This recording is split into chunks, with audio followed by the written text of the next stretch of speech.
Hi, welcome to this video tutorial on how to use the simple budget Google Sheets template.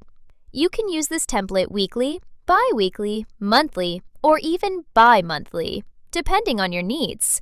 You can also read how to use this planner in written form on the How to Use page.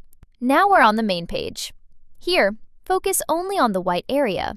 Here, you can define the budget period, select the start and end dates, then enter the currency symbol. Here, you can enter the starting balance, if any.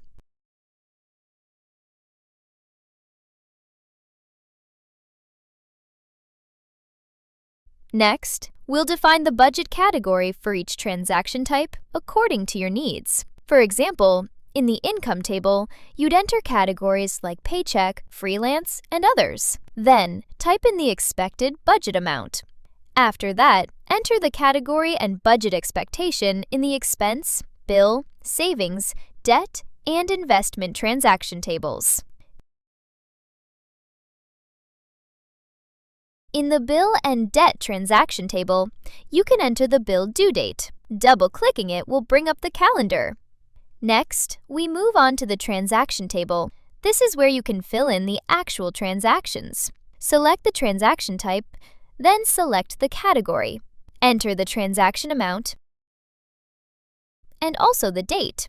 This date is very important because it will affect the automatic calculation of actual transactions per period, so be sure to always fill it in.